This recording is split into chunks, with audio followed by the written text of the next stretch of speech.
Essa paraxá, a Torá descreve a história tão conhecida de Moshe Rabbeinu. Moshe, ele sai do Egito, ele passa 40 anos na Etiópia, depois ele vai para Midian. As histórias conhecidas, que ali em Midian ele acabou casando com a Tzipora, com a filha do Itró. E daí Moshe Rabbeinu ele acaba tomando conta do rebanho que pertencia ao seu sogro. E a Torá fala que Moshe ele era o pastor, Joetzon, o pastor do rebanho do Itró, seu sogro, Kohen Midian, que era o sacerdote, que era o líder lá da cidade de Midian. O que a Torá quer nos escrever com isso? Porque a Torá tem que falar o business de Moshe Rabbeinu. Poderia falar simplesmente, ele estava lá morando em Midian tantos anos. Porque aqui, na verdade, a Torá quer falar qual foi o mérito que Moshe Rabbeinu ele tinha para virar o líder e o redentor do povo de Israel. Porque o fato que Deus escolheu ele do mundo inteiro, ou de todo o povo judeu, para que Moshe Rabbeinu fosse na prática o redentor do povo de Israel, ele tinha com certeza alguma razão no seu comportamento diferenciado de todas as outras pessoas. Então ele sempre é uma pessoa especial. Por todas as histórias que já vimos antes na Torá. Mas no momento que Moshe Rabbeinu ele pegou o rebanho do seu sogro e ele ia pelo deserto. E daí tem aquela história tão conhecida que um dos carneirinhos fugiu. E Moshe Rabbeinu ele começou a correr atrás. Até que eles chegaram no local que tinha lá um riacho, tinha água, e o carneirinho se agacha e começa a beber muita água. E daí Moshe Rabbeinu ele começou a pensar, ele falou, uau, ele não sabia que ele fugiu porque ele estava com sede. Eu pensei que ele estava simplesmente querendo fugir de mim, fugir do resto do grupo. Mas agora eu entendi qual é a razão por que ele foi tão longe. Porque ele simplesmente estava com sede. E agora eu vejo que ele está realmente cansado de ficar passando pelo deserto. E primeira coisa ele bebeu, depois o carneirinho deitou e foi descansar. Deu uma cochilada. Então Moshe percebeu que o carneirinho não tinha força mais de caminhar. Então, o que Moshe ele fez? Ele pegou o carneiro nos seus braços e foi em direção ao resto dos animais e continuaram a viagem. E daí Deus ele falou o seguinte, se Moshe Rabbeinu ele é tão cuidadoso e com tanta compaixão e misericórdia, Rahamim, sobre os animais, sobre o seu rebanho, um carneirinho que fugiu de centenas ou milhares de animais que ele estava tomando conta, então com certeza ele vai ser um ótimo pastor do povo de Israel. Apesar que Hashem já percebeu nas outras histórias o quão especial Moshe Rabbeinu ele era, mas na hora que ele percebeu que até mesmo para um animalzinho, para uma criatura, ele tem esse amor, esse cuidado, essa atenção, então com certeza ele é a melhor pessoa para pastorear, para cuidar do povo de Israel. E mais ainda, Deus ele percebeu, e Moshe ele provou com isso, que ele tem muito savalanut, que ele tem muita paciência. Porque um líder do nosso povo, que é conhecido como Am Kshei Orev, um povo de cabeça dura, não é um povo fácil de administrar. Imagina só Moshe Rabbeinu administrando todos os povos de Israel, reclamando, xingando e brigando, como falaram ontem sobre Datan e Aviram, aqueles dois reclamões que fizeram todas as revoltas contra Moshe Rabbeinu, contra Deus. Moshe Rabbeinu sempre paciência, com tranquilidade, para conseguir realmente aguentar as reclamações e as dificuldades de cada um e um. Então essa foi a prova para Deus da capacidade máxima de Moshe Rabbeinu. E a tal ponto que quando que o povo pecou, quem que pediu perdão para Hashem? Moshe Rabbeinu. O povo fez o bezerro de ouro, Moshe pediu compaixão. O povo fez outro pecado, Moshe novamente, a história dos espiões, Moshe Rabbeinu foi lá e pediu. Isso que é a diferença de Moshe Rabbeinu e de um líder máximo como ele. Mas esse tipo de profissão de pastor tem a ver com essa característica. E por essa razão, Avraham, Yitzhak e Yaakov, os patriarcas e as 12 tribos, todos eram Ro'eson, todos eram pastores. Então o pastor é uma pessoa que tem muita paciência, é uma pessoa que tem compaixão, que ele se preocupa com cada carneirinho. Tem outra ideia também, que o pastor, ele só está lá presente fisicamente, mas a cabeça dele e o coração dele, a mente dele, ele pode ficar rezando o dia inteiro. Que assim os patriarcas faziam. Eles ficavam rezando o dia inteiro, fazendo Teilim. Eles faziam os 15 salmos, dos 120 aos 134, isso que eles rezavam, os salmos, porque você está lá só com a presença física tomando conta daqueles animais. Sendo que Moshe comprovou para Deus que ele passou por esses testes, ele tomou conta dos animais, porque uma das grandes responsabilidades de um pastor é que os animais não comam a grama do vizinho. Não vão num campo do vizinho para roubar do pasto do outro. E Moshe Rabbeinu nunca permitiu que nenhum dos animais pudessem ir no campo do vizinho para roubar dos outros. Então, novamente, ele comprovou para Deus que ele poderia ser o pastor do povo de Israel. Então, Moshe Rabbeinu, ele tomou conta do rebanho do seu sogro durante 40 anos. E nenhum dos seus animais morreram. E dessa forma ele multiplicou, da mesma forma que Yaakov havia feito com o rebanho do seu sogro, Lavan, aqui também ele tomou conta do rebanho e multiplicou milhares e milhares de animaizinhos. E tudo isso foi pelo mérito de Moshe Rabbeinu. E daí Moshe Rabbeinu, ele está um dia passeando com seus animais, isso praticamente depois de 40 anos, e eles chegam no Hara Elohim, no Monte de Deus, que é, na verdade, o Monte Sinai. Tem vários nomes, e naquele momento é chamado de Hara Elohim. E Moshe Rabbeinu, ele vê uma montanha, e ele vê vários pássaros, várias aves voando por cima dessa montanha, mas nenhuma delas pousava sobre essa montanha. E ele achou estranho, e ele se aproximou, e daí, de repente, ele estava lá em cima da montanha, que era o Har Sinai. E ele viu algo muito estranho, extraordinário. Porque naquele momento, o Malach Hashem, o anjo de Deus, que era o anjo Gabriel, que é o Sar Haesh, o ministro do fogo, que Gabriel é de Gvurá, de severidade, que tem a ver com fogo, ele apareceu como uma labareda de fogo dentro de um arbusto do Sne, que é uma árvore baixinha com muito espinho. Ele viu que aquele arbusto estava pegando fogo, mas não consumia a madeira não se queimava. Ele estranhou muito isso, porque aquela labareda de fogo que ele viu era a presença divina, ou a Shekhinah que estava lá presente. Então, Moshe Rabbeinu, por que Hashem mostrou isso para ele? Para que ele começasse a se acostumar com essa presença divina, que ele pudesse se acostumar a ver Deus, falar com Deus, mas foi o primeiro momento, o primeiro encontro de Moshe com Deus, ou com uma presença divina tão poderosa como essa. Porque até o momento, ele não teve uma revelação de Deus.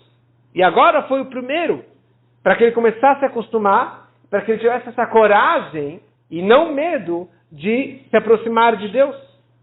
E por isso que daqui a algum tempo, quando que ele fosse realmente no Monte Sinai, subir no Monte Sinai para receber a Torá, ele não tivesse medo mais. No Monte Sinai, na outorga da Torá, no Matar Torá, teve aquelas labaredas de fogo, os raios e trovões, etc., e ele não tivesse medo. Então agora foi um preparo para que daqui a algum tempo ele pudesse realmente subir no Monte Sinai e receber a Torá. Então por essa razão, nesse primeiro encontro, nesse primeiro momento, não era Deus, era o Malach Hashem, era o anjo Gabriel, porque é uma energia muito inferior à presença divina.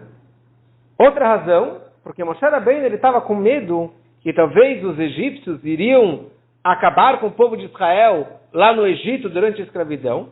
Então Hashem estava mostrando para ele, olha, o povo de Israel é como esse arbusto pode estar pegando fogo, mas não vai queimar a madeira. O povo de Israel pode estar lá sofrendo, mas eles não vão morrer. Não vai acabar o povo de Israel lá na escravidão do Egito. Isso tudo nos ensina o quanto bitachon, o quanto fé, esperança e confiança máxima em Deus a pessoa ela precisa ter. Como a frase diz, que mesmo que você tenha uma espada no pescoço da pessoa, tem um decreto de morte, você não pode perder a fé, não pode perder a esperança em Deus, você tem que continuar acreditando, porque Hashem ele pode te salvar. E essa que é a situação. Você vê o fogo, o arbusto lá pegando fogo, mas não perca a esperança, porque Deus ele consegue fazer um milagre. Tem o fogo, mas a madeira não se queima. Quer dizer, na verdade, tudo depende da bondade de Deus. Não é a faca que mata, não é o fogo que queima, não é a água que vai matar alguém, que vai afogar alguém, e sim a vontade de Hashem. Se você está seguindo a vontade de Deus, você vai ser salvo, nada de mal vai acontecer. Se não, vai acontecer o contrário. Entre aspas, se podemos falar, nós vimos agora milagres que aconteceu lá em Los Angeles, que casas e mansões foram queimadas, mas algumas sinagogas foram salvas, que não tem nenhuma lógica, porque tudo foi queimado ao redor, mas aquela sinagoga foi salva. Porque não é o fogo que queima, é Deus que está queimando esse local, sim, e aquele local, não. Mas de qualquer maneira, Deus ele escolheu bem o arbusto, não sei qual que é o nome dessa espécie em português, mas essa árvore baixinha, cheia de espinhas, é uma árvore ímpar, tem uma característica totalmente diferente das outras árvores.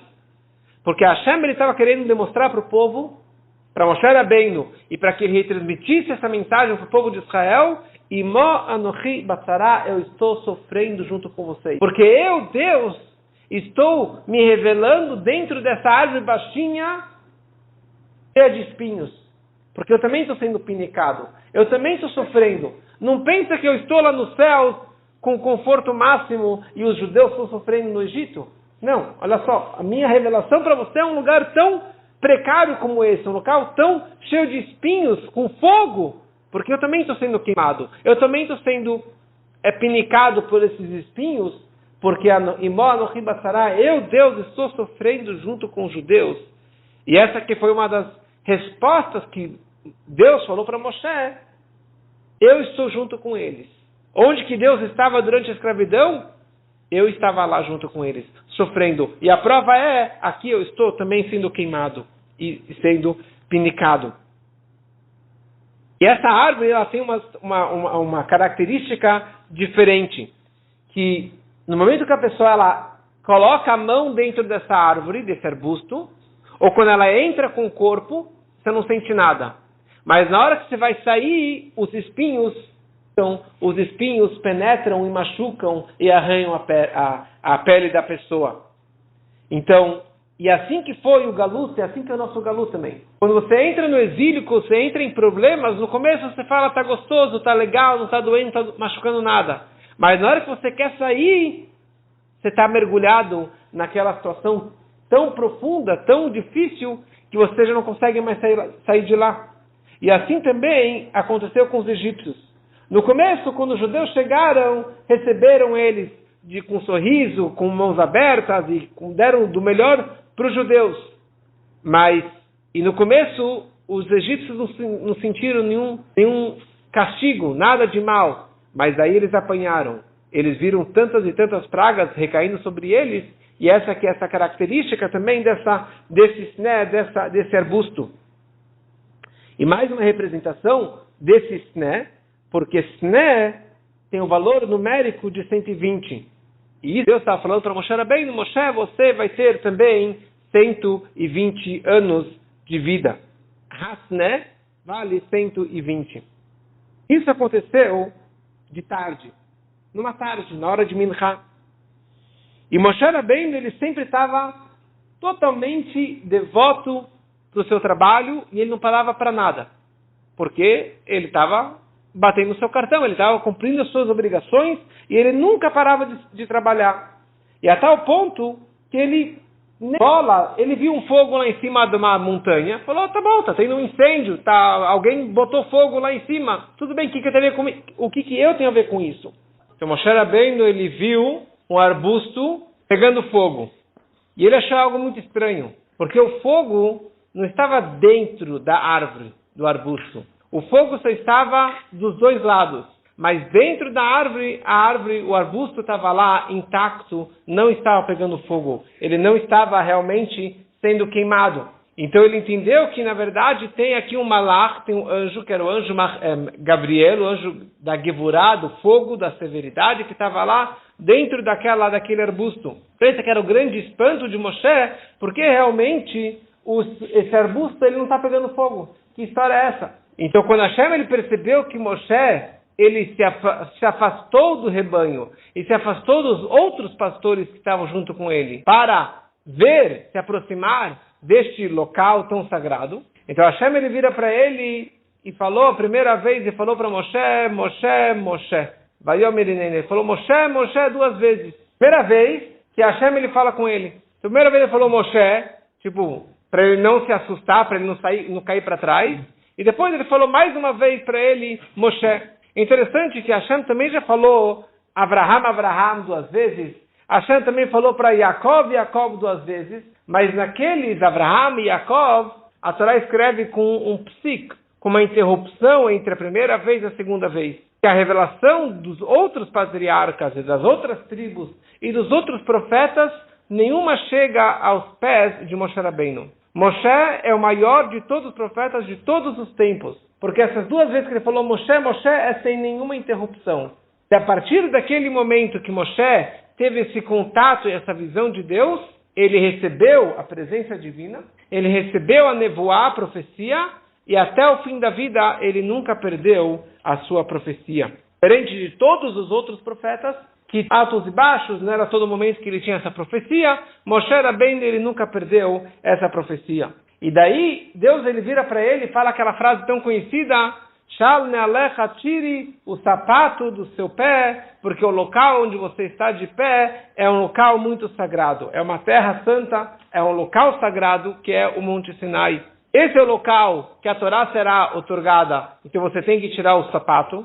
Mais uma explicação, sendo que ele foi adotado pela Bátia, pela filha do faraó, apesar que ela se converteu, mas ela veio do faraó, era uma egípcia, então um corpo desse não poderia simplesmente entrar aqui nesse local tão sagrado. Então ele falou, tira seu sapato. Ou seja, se desconecte do sapato, desse corpo que você estava até agora, e agora você vai entrar num outro corpo, numa outra realidade, numa outra santidade. E a partir daquele momento, a Shekhinah, a presença divina, pairou dentro dele. Isso tudo aconteceu dia 15 de Nissan, que acabou sendo exatamente um ano depois foi a saída do Egito, foi o Pesach, que foi a saída do povo do Egito.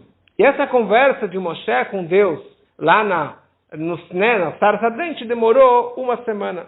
E através disso, Moshe ele foi subindo nevoar de profecia da conexão com Deus. Primeira coisa, ele teve esse primeiro contato com o anjo, que ele falou com o anjo. Então já recebeu um nível de profecia, de conexão com a divindade. Segunda coisa, Deus chamou ele ouviu a voz de Deus vindo lá da sarça.